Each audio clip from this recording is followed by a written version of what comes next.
우리 옆에 분하고도 인사하겠습니다. 예수 믿으면 꿈 같은 일이 나왔습니다. 크게요. 나를 통해 한 영혼을 구원합시다. 내 영혼아, 내가 새벽을 깨우리로다. 할렐루야. 오늘은 어린이 주일입니다. 자녀들이 부모에게 가장 듣고 싶은 말이 있다고 그래요. 어느 설문기관에서 조사를 했는데 첫 번째가 고맙다 아들아 잘 자라주어서, 고맙다 딸아 잘 자라주어서. 할렐루야. 두 번째는 아빠는 네가 자랑스럽다, 엄마는 네가 자랑스럽다. 그래서 다른 사람들 앞에서 칭찬해주고 인정해주는 말을 듣고 싶어 한다고 그래요. 할렐루야. 우리는 이제 어린이가 거의 없고 이제 청소년들이 있는데, 지난주에 자청용 우백호가 빠졌었는데 오늘 이렇게 복귀를 했어요. 든든합니다. 박수 한번 이렇게 해주세요. 네. 시험 본다고 빠지면 안 돼요. 네. 사정이 있었는데, 여러분 중요한 거는 위대한 사람은 태어나는 것이 아니라 만들어진다고 그래요. 뭐라고요? 위대한 사람은 그냥 태어나서 저절로 되는 게 아니라 만들어진다는 거예요. 여러분 오늘 빈스 롬바르디라는 사진이 나왔죠? 저분은 미국 NFL 아시죠? 미식축구 감독입니다. 1959년부터 1967년까지 9시즌 동안 이 NFL이라는 최고의 미식축구 그 리그에서 그린베이 패커스라는 팀이 있어요. 근데 이 팀은 이 감독이 가기 전에 승률이 10%였어요. 정목사님 무슨 의미인지 알죠? 10번 싸우면 한 번밖에 못 이기는 거예요. 그러니까 뭐 거의 꼴찌 수준인 거예요. 그런데 이 감독이 가고 나서 승률이 60%까지 올라갔어. 그래서 9시즌 동안 5번이나 우승하고 올해야 감독상도 타게 됐습니다. 아주 유명한 선수이고 감독이에요. 이 빈스 롬바르디는 이런 말을 했어요. 위대한 리더는, 위대한 지도자는 태어나는 것이 아니라 노력하고 훈련되고 학습해서 만들어지는 것이다. 할렐루야. 성경 말씀은 아니지만 멋있는 말씀이에요. 여러분 또 한 사람 그 옆에 보니까 칼 비데라는 교육학을 전공한 분들은 알 수 있는데, 칼 비데는 19세기 사람이에요. 이분은 원래 목사님인데 그 자녀를 낳기 전부터 이 자녀를 위해서 기도했습니다. 근데 자녀가 미숙아로 태어났어요. 전응아로 태어나서 사람들에게 손가락질을 받았습니다. 그러나 그는 기도하는 하나님의 종이었기 때문에 이 자녀를 위해서 기도하며 14살 때부터 집에서 가정교육을 했어요. 뭐 역사, 수학, 언어. 그래서 이 19세기에 주니어 칼 비데는 아주 유명한 청재학자로 유명했어요. 페스탈로치 교육학의 아버지잖아요. 어린이 교육학의. 이 페스탈로치 선생이 칼 비데의 교육을 보고 그 자녀를 보고 책을 써달라고 부탁해서 나온 책이 칼 비데의 자녀교육법이에요. 근데 이분이 하는 말이 있어요. 영재는, 천재는 태어나는 것이 아니라 교육에 의해서 만들어진다. 할렐루야. 이처럼 사람의 교육이, 노력이, 훈련이 중요하다는 말씀이죠. 여러분, 그래서 오늘 여러분이 부모된 여러분이, 어른된 여러분이 하는 이 한마디가 여러분의 인생을 좌우하는 줄로 믿습니다. 그리고 자녀를 위해서 하는 그 한마디가 자녀의 인생을 조각하는 거예요. 그래서 함부로 말하면 안 되고요. 따라합시다. 믿음의 말을 하고 하나님의 말씀을 전합시다. 여러분 지금 이 시대는 기업이 원하는 인재를 만들고 세상이 원하는 인재를 만들려고 그래요. 그래서 대학들이 참 안타까운 것은 학자들이 인문학, 어떤 기초나 고전에 관한 학문을 가르치지 않고 전부 다 뭐만 시킵니까? 직업교육만 시키고 있죠. 그죠? 취직해서 돈 버는 방향으로만 기술자만 만드는 거예요. 그런데 여러분 우리가 3P 바인드 공부한 분은 알겠지만 따라합니다. 기술자와 전문가는 다릅니다. 기술자는 그냥 엔지니어예요. 자기 일 잘하는 거예요. 근데 그 일의 전문가가 되면 그 일도 잘할 뿐만 아니라 다른 사람들에게 가르칠 수 있어요. 할렐루야. 우리가 기술자에 머물러서는 안 되고 전문가가 되면 더 많은 영향력이 있는 줄로 믿습니다. 그런데 세상의 교육은 어떻게 돼요? 기술자만 만들려고 그래요. 마치 공장의 기계처럼 그 분야에서 자기 일만 감당하는 거예요. 다른 것들은 하지를 못하는 거예요. 근데 우리는 이런 교육을 위해서 부모들이 이 기업을 위해서 세상이 원하는 인재를 만들려고 수많은 노력을 하는데, 그중에 가정교육도 있고 학원교육도 있고 학교교육, 수많은 교육이 있어요. 그런데 기업이 원하는 인재를 만드는 데 많은 시간과 물질을 이렇게 투자하고 있습니다. 그래서 어떤 부모들은, 어떤 어머니는 심지어 노래방 도우미를 하면서까지도 자녀를 학원에 보내려고 애를 쓰고 있죠. 여러분, 그러면 하나님 원하시는 인재는 어떤 사람일까? 먼저 여러분, 첫 번째 오늘 주제는요, 따라합니다. 출생의 비밀을 알아야 됩니다. 나는 너를 미워서, 뭐 그런 거 있잖아요. 그죠? 막장 드라마, 출생의 비밀. 항상 나오는 거. 여러분, 우리가 태어난 이유가 무엇일까? 여러분의 자녀가 이 땅에 태어난 이유가 무엇일까요? 잘 먹고 잘 살기 위해서 태어났는가? 그게 전부는 아니겠죠. 그래서 분명히 출생의 비밀을 알아야 돼요. 오늘 여러분 이 보여드린 영상은 작년에도 한번 짧게 보여드렸었는데 이 영상은 작년 영상보다 또 화면이 좀 틀려요. 여러분들은 잘 모르겠지만 이것도 보면 종류가요 굉장히 많습니다. 근데 그 중에 이 찬양 가사하고 전하려는 내용하고 제일 이게 어떻게 싱크가 잘 맞아야 돼요. 어제 오늘 보니까 모세가 이렇게 홍해 앞에서 지팡이 탁 할 때 빠바밤 하면서 쫙 갈라지면서 음악이 맞았잖아요. 다른 영상 보니까 저게 잘 안 맞아. 이거 고르는데도 애를 많이 썼어요. 박수 한번 쳐주세요. 박수. 네. 저 방송실에 우리 계신 분한테 감사하고요. 여러분 이 영상을 보여드린 이유가 있어요. 모세의 이렇게 출생과 과정, 그 중간에 이렇게 갑자기 성인 얼굴이 나오는 건 그때 이제 애굽의 왕자로 자라서 그때 자신의 이 상황을 깨닫고 이제 갈등을 겪는 상황이에요. 그런데 모세는 여러분 이 세상에 왜 태어났는가? 하나님의 구원의 역사를 위해서 태어난 줄로 믿습니다.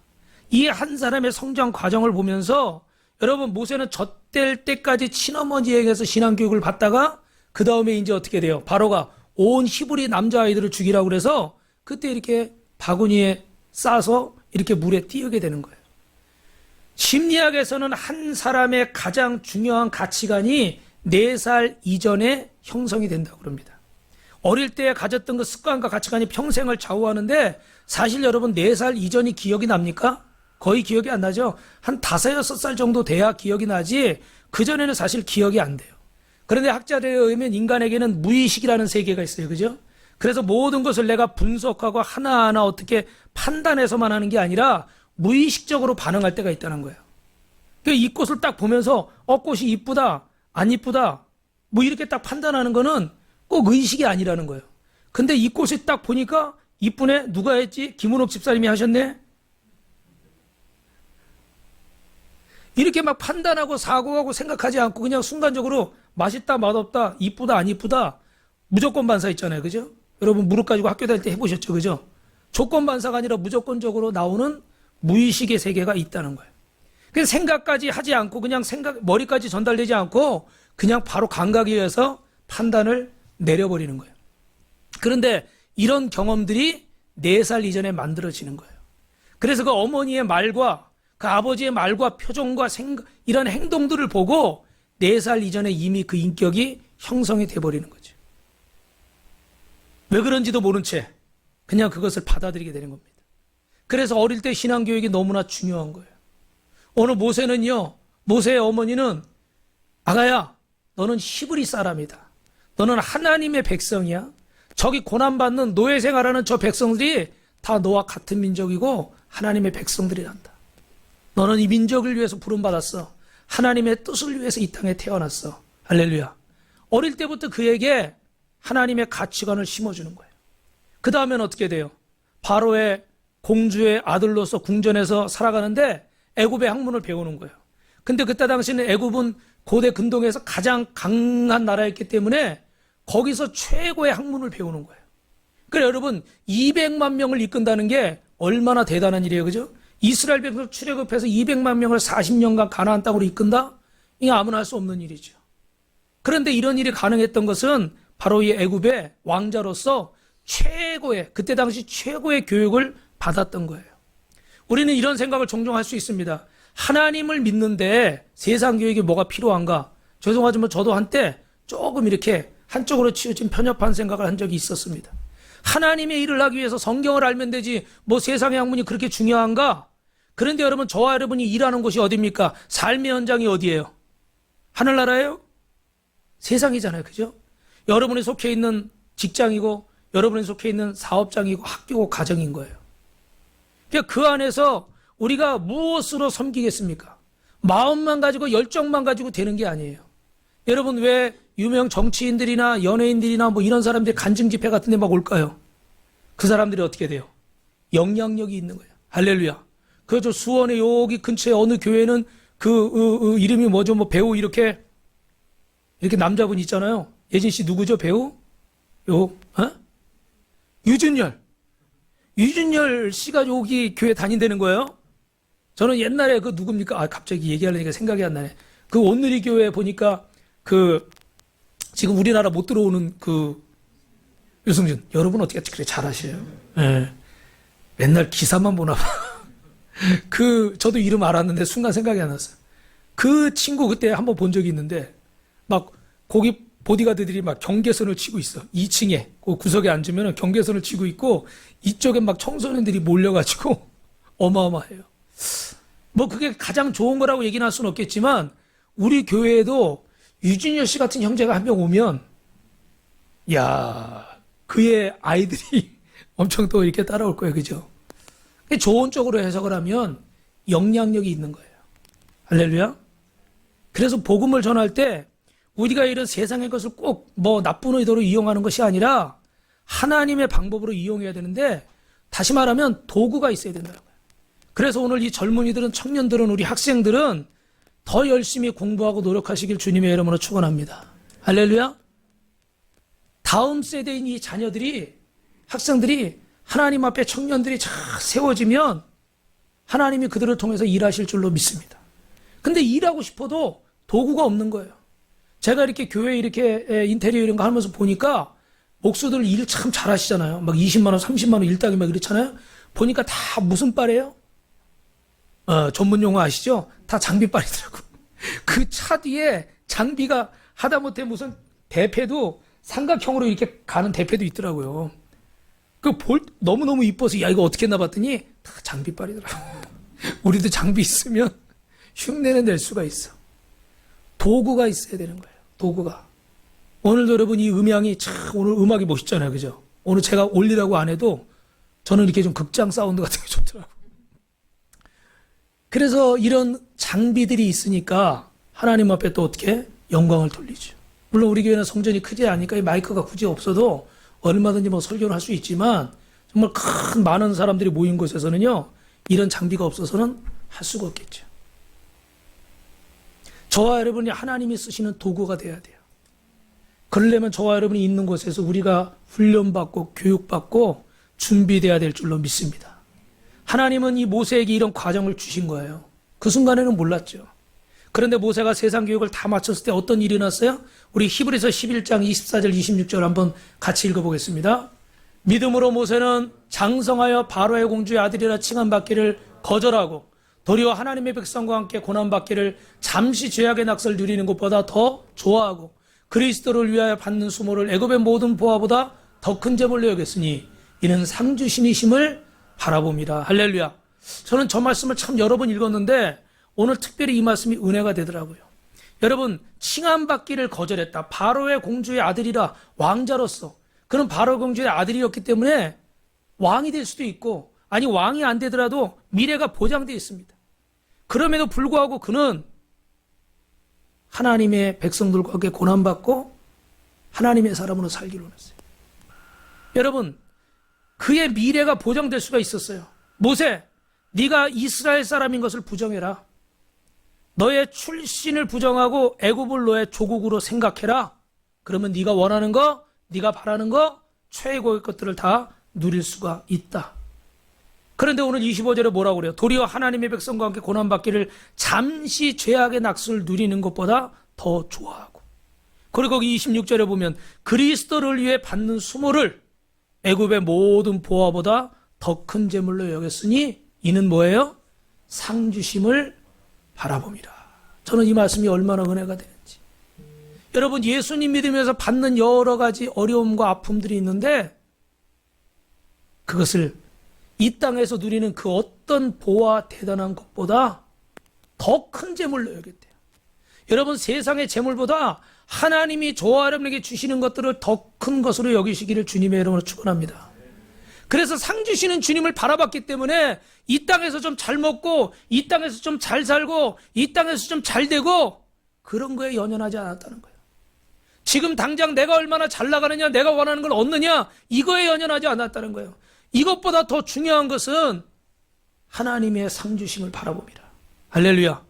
영원한 나라의 저 천국에 내 삶의 목적과 가치관을 둔 거예요. 그래서 주님과 함께 이 땅에서 고난을 자처한 거예요. 애굽에 보장된 삶보다 하나님의 일로 고난받는 인생, 하나님이 보장하는 삶을 살기로 결단했던 것입니다. 출세의 길을 내버리고 고난의 길을 간 거죠. 정말 위대한 젊은이입니다.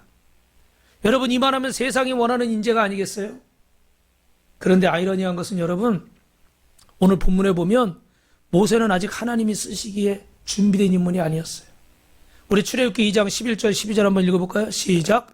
모세가 장성한 후에 한 번은 자기 형제들에게 나가서 고되게 노동하는 것을 보더니 어떤 애굽 사람들이 한 이브리 사람 곧 자기 형제를 치는 것을 본지라.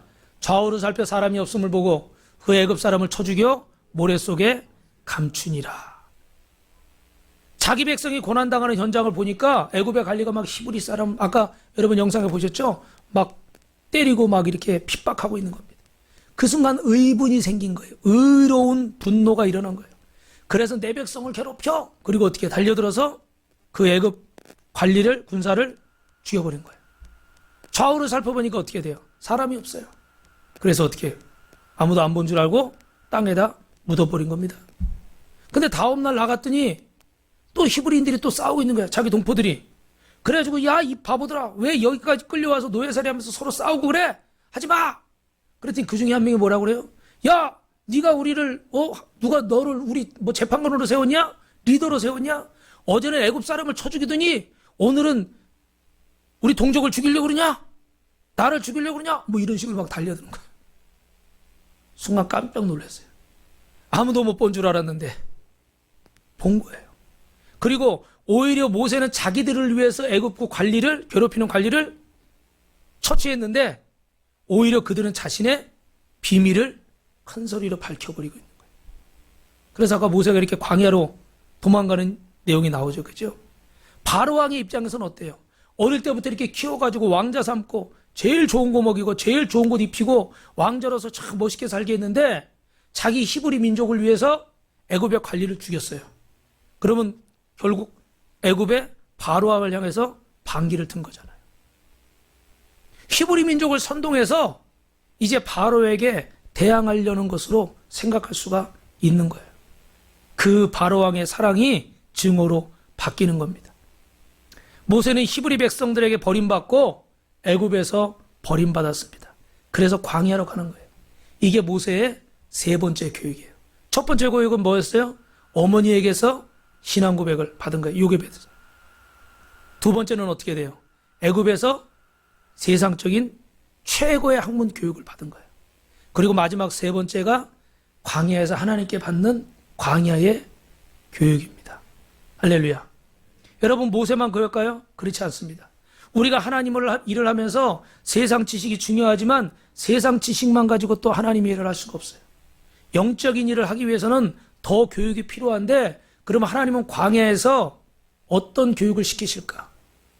오늘 여러분, 저와 여러분도 이 광야의 교육을 승리하시기를 주님의 이름으로 축원합니다. 두 번째는 따라합니다. 사람이 되는 교육입니다. 오늘 좀 주제들이 좀 직설적이에요. 그죠? 사람이 되는 교육이다. 세상 모든 교육은 기업이 원하는 인재를 만드는 데 포커스가 맞춰져 있어요. 그러면 하나님이 원하시는 인재 교육은 어떤 것일까? 어떤 사람이 되는 것일까? 따라합니다. 겸손해지는 것입니다. 여러분, 저를 보십시오. 겸손은 어떻게 훈련할 수 있어요? 실패를 통해서 가능한 줄로 믿습니다. 할렐루야. 실패하지 않으면요, 사람이 겸손해지질 않아요. 여러분은 승승장구 원하고 내가 하는 공부가, 내가 하는 사업이, 내가 원하는 직장이, 내가 하는 일들이 다 잘 되기만을 바라는 거예요. 그런데 여러분, 그래서 사람이 절대로 겸손해질 수 없어요. 지금 모세를 보면 하나님의 때를 몰랐어요. 하나님이 원하시는 시간, 하나님이 원하시는 장소도 모르고 자기 멋대로 내가 리더가 되고 거룩한 의분을 일으켜서 내 멋대로 내 동포를 도와야겠다고 그런 거예요. 사실 그 일 자체가 나쁘다고 얘기할 수는 없는 겁니다. 그런데 어떻게 돼요? 하나님의 뜻과는, 하나님의 때와는 상관이 없는 거예요.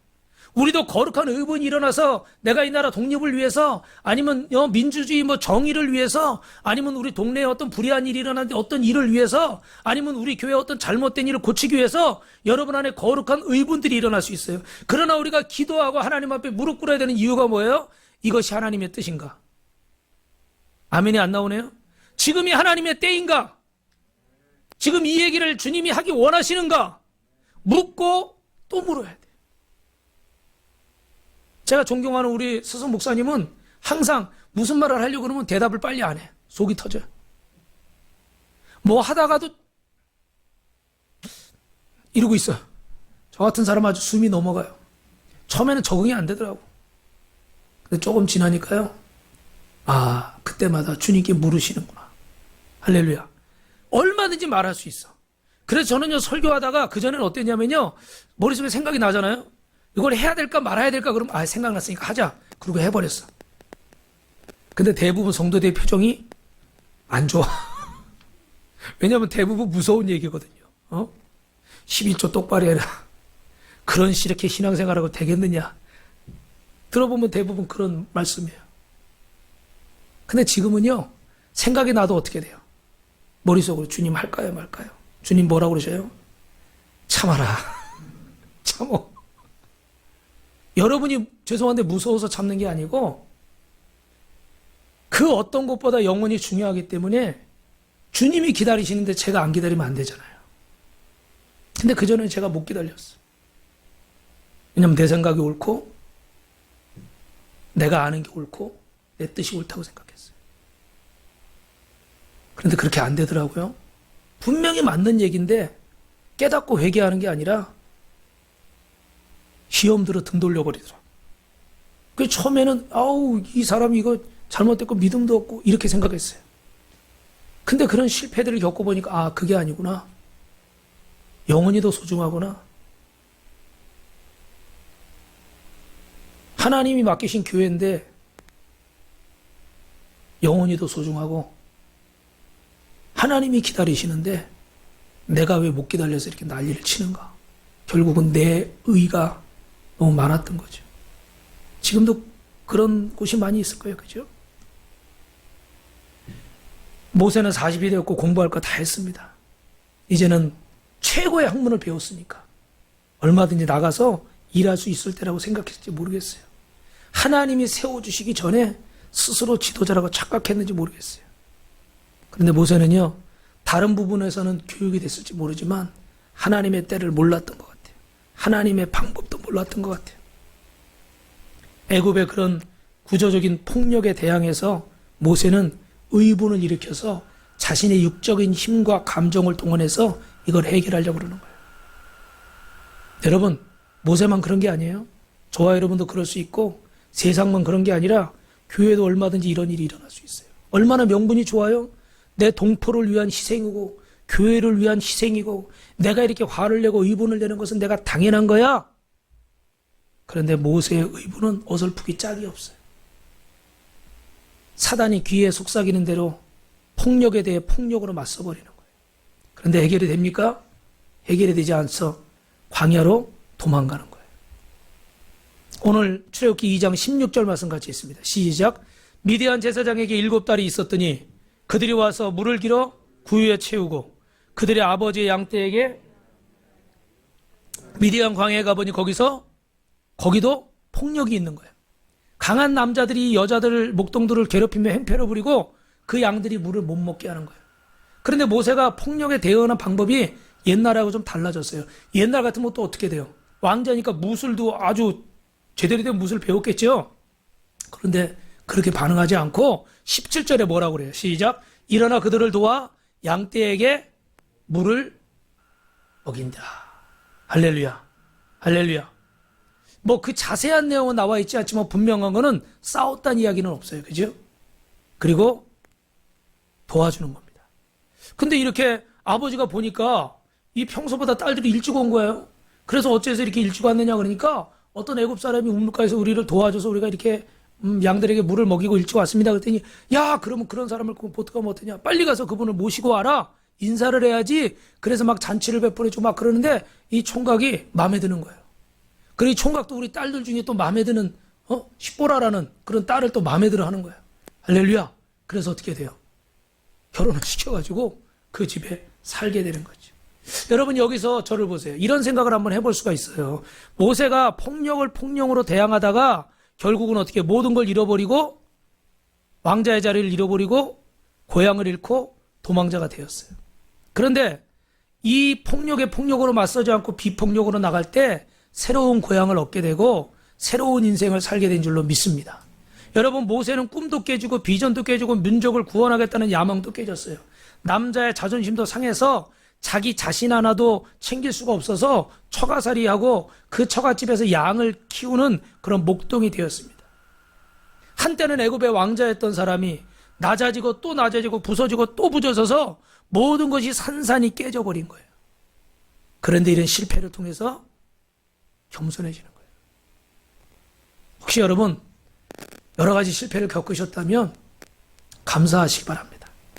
솔직한 마음으로는 후회가 되고 감사가 안 나올 수 있어요. 그런데 하나님, 그것 때문에 내가 하나님 이 자리에 있습니다.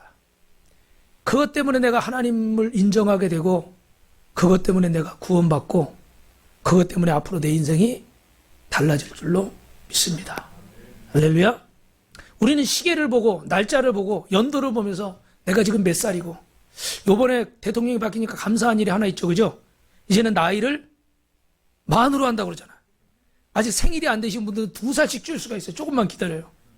이제는 40대가 30대가 되고 50대가 40대가 되고 60대가 50대가 되는 거예요. 70대는 60대가 되고. 할렐루야. 10대는 별로 원하지 않겠지? 10대는 좀 나이가 들었으면 하는 나이잖아요. 근데 여러분 하나님을 만나고 그 인생이 새로워지는 거예요. 그리고서 여러분 그 꿈이 부서지고 자신의 생각이 깨진 것 같았지만 그 가운데서 하나님이 가정을 주시고 자녀를 주시는데 그 아들의 이름이 게르솜이에요. 왜 사진이 안 나올까요? 예. 저기 그 아이에게 이렇게 할례를 구약에서는 이스라엘 백성들에게 선민으로 할례를 행했잖아요. 그죠? 뭐 의학적인 여러 가지 이유도 있는데 중요한 것은 하나님은 이 모세의 실패와 무너진 꿈을 이 고난의 시간을 낭비하지 않고 그가 하나님 앞에 겸손해지고 하나님의 사람으로 그 인격이 다듬어지도록 실력이 다듬어지도록 하나님께서 은혜의 시간을 주신 줄로 믿습니다. 그래서 우리는 이 고난을 통해서요 광야에서 겸손하게 다듬어 주시길 주님의 이름으로 축원합니다. 옆 사람하고 인사합니다. 성도님은 하나님의 사람입니다. 겸손한 사람입니다. 할렐루야. 마지막으로 따라합니다. 하나님은 인재를 만드는 훈련을 합니다. 하나님은 하나님의 인재를 어떻게 만드는가? 한 인생을 쓰시기 위해서 몇 가지 단계를 거치는데 여러분 지도력 개발의 대가인 로버트 클린턴 박사라는 분이 있어요. 이분은요 그 사람이 태어나면서부터 죽을 때까지 성장하는 단계를 5단계를 만들어서 저기 이 쓴 책들이 이분이 다 쓴 책들인데 영적 지도자 만들기, 뭐 지도자 평생 개발론 아주 뭐 대단한 책들이 많이 있어요. 근데 거기에 나오는 5가지 단계로는 제가 짧게 소개를 하면 이렇습니다. 첫 번째 단계는 뭐냐면 로버트 클린턴 박사가 주권적 기초 단계. 뭐라고요? 하나님의 주권적 기초 단계는 한 인생을 하나님의 절대 주권 속에서 출생과 함께 시작이 되는 거예요. 우리의 의지와 상관없이 우리가 한국에 태어나려고 또 어떤 부모를 선택하거나 어떤 상황을 우리가 선택하지 못했죠. 전적으로 하나님의 뜻 가운데 있는 줄로 믿습니다. 하나님의 주권에 달렸다는 거예요. 그래서 하나님은 이 훈련을 시키는데 예레미야 1장 4절 5절에 보면 여호와의 말씀이 내게 임하니라. 내가 너를 모태에 짓기 전에 너를 알았고 내가 배에서 나오기 전에 너를 성별하였고 너를 여러 나라의 선지자로 세우노라. 할렐루야. 예레미야가 하나님의 부르심 앞에 나는 아이다. 나는 말 못합니다. 나는 안 됩니다. 나는 부족합니다. 그러니까 어떻게 돼요? 내가 너를 네 어머니 모태에서부터 예정했고 네가 이 땅에 태어나고 어느 곳에 살고 이 모든 것들이 다 너의 계획이야. 다 나의 계획이야. 내가 너를 이 여러 나라의 선지자로 세웠다. 너는 두려워하지 말아라. 나의 뜻대로 될 것이다. 할렐루야. 예레미야의 의지와 상관없이 예레미야 선지자의 의지와 상관없이 하나님이 그를 인도해 가시는 거예요. 믿으시면 아멘. 저와 여러분의 의지와 상관없이 하나님이 주권적으로 역사하시는 부분들이 있어요. 그건 여러분이 잘해서도 아니고 그건 여러분이 못해서도 아닌 거예요. 거기에 낭망하거나 거기에 교만하거나 여러분 그러지 마십시오.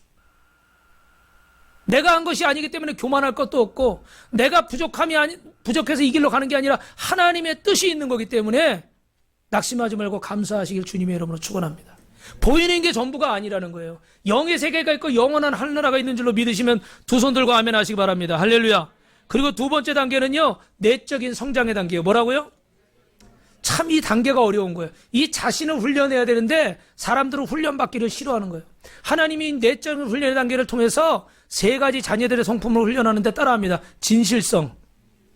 사무엘상 15장 13절 14절에 보면 사울 왕이 하나님이 어떻게 해야 돼? 그 전쟁에서 전리품을 취하지 말라고 그랬어요. 원래 취하는 건데 취하지 말라고 그래요. 왜? 이 전쟁은 하나님이 승리하게 하신 거니까 너희가 전리품 취하지 마라. 그런데 어떻게 돼요? 너무 송아지가 튼실하고 너무 좋은 게 있으니까 어떻게 돼요? 다 핑계대고 취했어. 그래서 사무엘 선지자가 와가지고 원컨대 당신이 여호와께 복을 받아서서 내가 여호와의 명령을 행하였나이다. 사울이 사무엘 선지자 보자마자 이렇게 하는 거예요. 자기가 하나님 말씀대로 행했대요. 그랬더니 사무엘 선지자가 눈을 똑바로 쳐다보면서 뭐라고 그래요? 그러면 내 귀에 들려오는 이 양의 소리와 내게 들리는 이 소의 소리는 어찌 됨입니까? 왕이여, 하나님께서 당신을 버리셨습니다.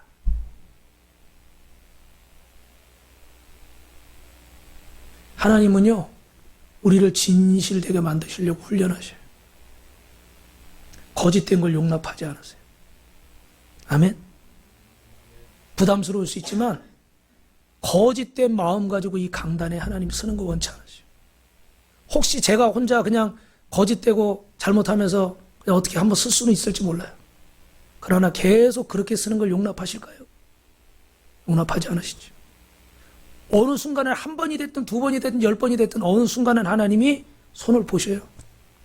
그런데 계속 그렇게 하나님 앞에 바르지 못한 것을 가지고 강단에 서서 하나님 말씀을 전하려고 그러면 결국은 하나님이 어떻게 해요? 손을 보셔요. 그래서 저는 여기 올라올 때 최대한 다 회개해요. 그리고 내려가서 또 그러면 안 되겠지만 그럴지언정 무조건 잘못했다고 그래야 돼. 아, 그럴 수도 있죠. 이러고 올라오면 벼락이 내릴지도 몰라. 여러분, 강단에 설교하는 목사만 그렇겠어요? 여러분도 하나님의 백성인데 하나님은 여러분을 진실하게 하시려고 여러분의 인격을 다듬으시는 거예요. 어떤 분은 이렇게 차를 갖다 주고 가져오는 일한테 폐차장에 갖다 주는데 거기 이렇게 그 조그만 그 이렇게 USB 충전하는 그거 있잖아요. 두 개나 있더래요. 원래 그 폐차하는 거기 때문에 그냥 가져와도 돼요. 주인이 다 내놓은 거니까. 근데 또 마음에 걸려서 그 직원한테 이거 가져가도 돼요? 그러니까 아, 폐차할 건데 가져가면 되잖아요? 글쎄요, 또 그러더래. 그러니까 이걸 못 가져가고, 왜냐면 자기들이 꺼내서 또 그런 거 모아가지고 또 팔고 그래요. 부품 같은 거. 저도 옛날에 차 그 비용 아끼는 중고 폐차장 가가지고 뭐 사다가 이렇게 고친 적이 있는데, 그러니까 글쎄요, 그러니까 찜찜하잖아요. 그래가지고 마음은 막 가져오고 싶은데, 아유, 이것도 하나님 뜻인가 보다. 내버려두고 하나 돈 주고 샀대. 그건 뭐 몇천 원이면 사잖아요. 그죠? 그 별거 아닌 순간이에요. 사실 그거 하나 가졌다고 지옥 가지 않아요. 그런데 하나님이요, 그렇게 세미하게 간섭하실 때가 있어. 근데 하나님의 사람이 되어가면서 계속 이런 것들을 무시하면 하나님 앞에 진실해질 수 있을까요? 하나님이 예비하신 복을 주실까요? 못 받는 거예요, 여러분. 그게 몇천 원짜리 하나 때문에 자꾸 양심을 속이고 하나님의 음성을 거역하고 진실하지 않으면 거짓되면 그 다음에 하나님이 주시려는 걸 못 맡겨요. 그래서 요한계시록 보니까 필라델피아 교회에게 제가 제일 좋아하는 교회인데, 무슨 교회? 필라델피아 교회는 충성하는 교회, 칭찬받는 교회. 근데 뭐라고 그래요? 따라합니다. 내가 적은 일에 충성하였기에 내가 큰 것을 맡기겠다. 제가 신학교 갈 때 그걸 응답으로 받았어요. 아멘? 그래서 하나님이 저에게 큰 것을 맡기실 거예요. 이미 맡기셨어요. 여러분이 크잖아요. 왜 아멘을 안 하고 피고 웃어? 그게 어떤 뜻인지 모르겠지만 중요한 건 적은 일에 충성하는 자에게 큰 것도 맡기는 거지. 10만 원, 20만 원 빌려줘봐서 갚는 사람한테 100만 원, 1000만 원도 맡기는 거지. 그거 떼어먹는 10만 원, 20만 원 떼어먹는 사람은 나중에 1000만 원도 떼어먹어요. 못 맡기는 거야. 못 빌려주는 거야. 하나님이 우리를 보고 계세요. 옆 사람하고 인사합시다. 성도님은 보통 사람이 아닙니다. 진실합시다. 두 번째는 순종하는 사람이에요. 그래서 창세기 22장 1절 2절에 보면 그 이후에 하나님이 아브라함을 시험하려고 그를 부르시되 아브라함아 하시니 그가 이르되 내가 여기 있나되 여호와께서 이르시되 내 아들 내 사랑하는 독자 이삭을 데리고 모리아 땅으로 가서 내가 내게 일러준 한 산 거기서 그를 번제로 드리라. 할렐루야. 하나님은 이렇게 순종하는 법을 가리키시는 거예요. 하나님은 당신의 말씀에 순종을 하고 부모님의 말씀에 순종하는 법을 가르치고 하나님이 세우신 지도자에게 순종하는 법을 가르치는 줄로 믿습니다. 여러분 저를 보세요. 마지막에 뭐라고요? 마지막에 뭐예요? 지금 세 번째가? 하나님이 세우신 지도자에게. 할렐루야. 잘 들으셨죠? 어제 제가 이렇게 토요일 날은 이렇게 새가족이나 우리 또 이렇게 예배 오랫동안 못 나오신 분들 신방전화를 하는데 어제 우리 함상우 성도님한테 전화를 했어요. 원래 오늘 근무하시는 날인데 못 오실 것 같아서 전화를 해서 기도를 해드리려고 그러는데 제가 아유 우리 함상우 성도님 한 주간 잘 지내셨어요? 그랬더니 목사님이 기도해 주셔서 한 주 동안 평안하게 지냈습니다. 이거는 예수를 믿은 지 20년이 넘어야 할 수 있는 고백이야. 대부분 그냥 별일 없었어요. 뭐 이러고 말하는 거야. 근데 제가 전화 올 줄 알고 기다리셨는지 목사님이 기도해 주셔서 한 주간 동안 평안했습니다. 할렐루야. 그래서 제가 우리 함상우 성도님한테 오늘 고기를 좀 사드려야 되겠어.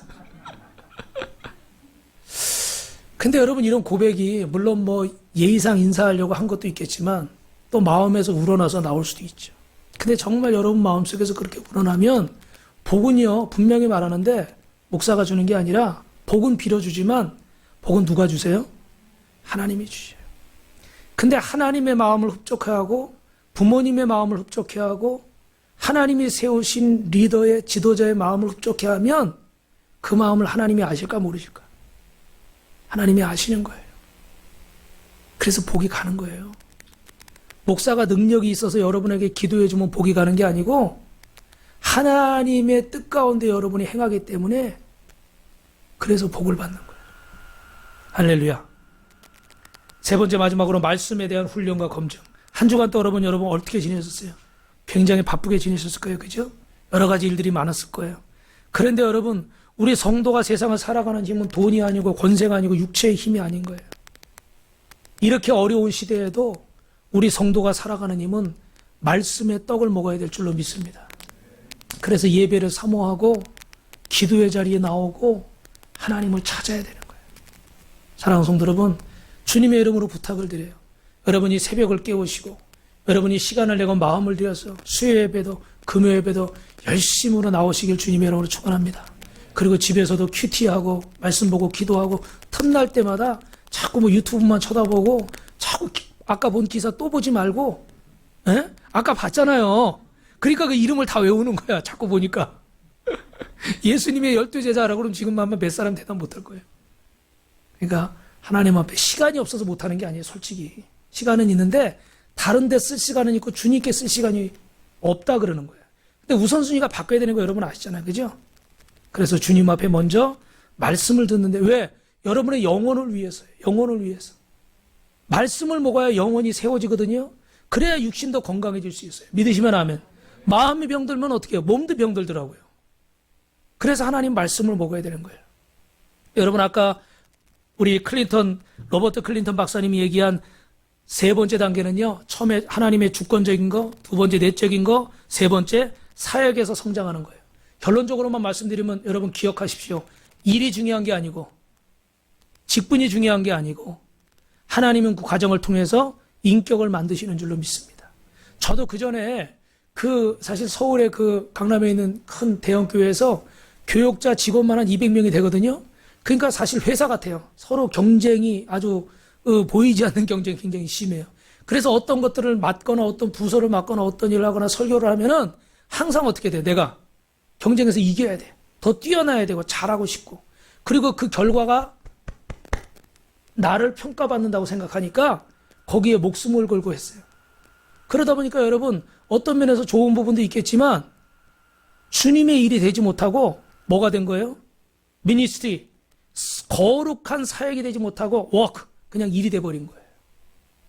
그래서 그냥 일적으로 어떤 결과만 내려고 하다 보니까 성도들이 세워지는 거, 뭐 그 영혼이 위로받는 거, 뭐 이런 것들을 물론 한다고 했죠. 안 했다는 건 아니에요. 그렇다고 저를 너무 사꾼으로 보시면 안 돼요.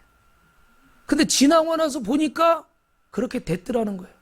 지금도 여러분 교회에서 어떻게 돼요? 예수 믿어? 복 받아라. 이것만 가르치고 중간 과정이 없는 거예요. 그러니까 성도들이 예수 믿고 복 받을 것만 생각하고 중간에 하나님 앞에 이렇게 훈련받고 다듬어지고 무슨 일 맡겨놓으면 그냥 세상 일 하듯이 막 해버리는 거예요. 먼저 기도하고 하나님의 뜻을 묻고 결과보다 이 마음을 하나님 앞에 드리고 이 시간을 하나님 앞에 드리고 이 꽃이 중요한 게 아니라 이 꽃을 만들려고 할 때 먼저 교회를 생각하고 하나님을 사랑하고 그 시간을 드리고 그 물질을 드리고 할렐루야. 그게 더 중요한 거예요.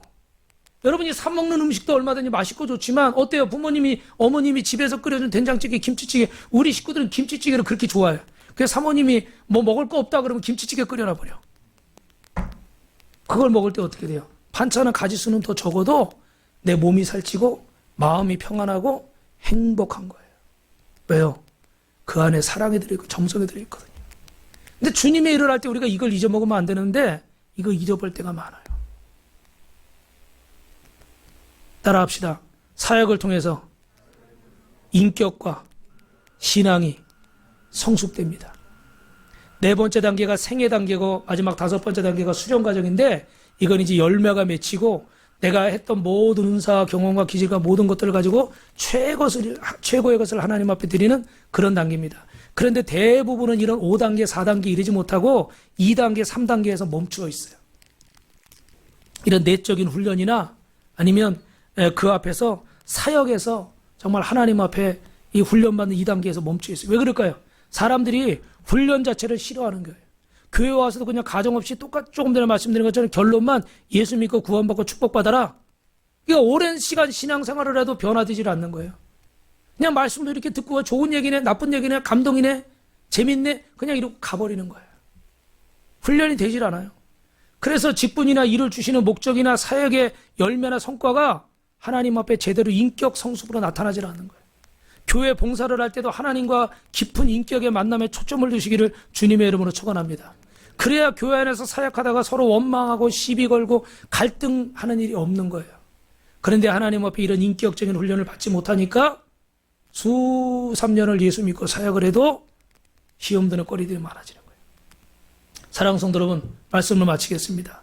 이번 주는 어린이날이에요. 우리 자녀들을 하나님의 나라의 인재로 키워낼 수 있기를 주님의 이름으로 축원합니다. 지금이 코로나 시대라고 하지만 이 시대에도 하나님은 우리를 이 주어진 시간 속에서 하나님은 저와 여러분을 만들어가고 계신 줄로 믿습니다. 오늘 우리는 모세라는 한 사람의 성장 과정을 봤습니다. 하나님이 그를 어떻게 어머니를 통해서 신앙교육을 시키고 애굽의 최고의 학문으로 신앙교육을 시키고 그 광야에서 그를 낮아지게 겸손하게 만드셔서 하나님의 주권을 인정하고 내 때 내 방법이 아니라 내 생각이 아니라 내 의가 아니라 하나님의 의로 하나님의 뜻을 따라 일하는 사람으로 세우신 줄로 믿습니다. 오늘도 하나님은 우리 빛가서 공교회 성도들을 그렇게 만들기 원하시는 줄로 믿습니다. 그래서 여러분 마지막으로 하나님이 만드신 한 사람을 이야기하고 마치려고 해요. 저기 전남 해남에 상정리라는 곳에 아주 개구장이 소년이 한 명 있습니다. 그의 아버지는 남의 집 머슴이에요. 그래서 중학교를 가고 싶은데 가정용편 때문에 중학교를 못 갑니다. 공부가 하고 싶은데 공부를 할 수가 없어요. 그래서 매일 그는 하나님 앞에 기도했어요. 하나님, 저 공부가 하고 싶어요. 남의 집 머슴살을 해도 좋으니까 저 공부만 하게 해주세요. 그리고 매일같이 기도하고 또 편지를 썼어요. 편지를 써가지고 매일 우체통에 집어넣는데 우표가 있어요, 없어요? 우표가 없어요. 그러니까 우체부가 이 편지를 받아가지고 보내야 되는데 어디 보낼 수가 없어. 어쩌다 한 번 온 거면 그냥 그러고 말 텐데 이게 매일 이 소년이 편지를 쓰니까 어떻게 할까 고민이 생긴 거예요. 그래가지고 그 해남읍에 있는 교회 목사님에게 편지를 전달했어요. 편지가 한두 통이 아닌 거예요. 매일 오는 거예요. 목사님이 감동을 받았어요. 그래서 그 아이를 양아들 삼아서 공부를 시켰어요. 학교를 보냈어요. 열심히 공부했습니다. 신학을 공부했어요. 독일에 유학까지 갔어요. 그래서 신학 박사가 됐어요.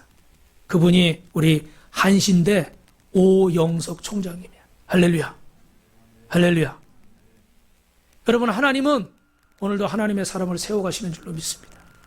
여러분이 하나님 앞에 이렇게 멋지게 세워주시고 또 여러분의 자녀를 하나님 앞에 멋지게 세울 수 있기를 주님의 이름으로 축원합니다. 축원합니다. 우리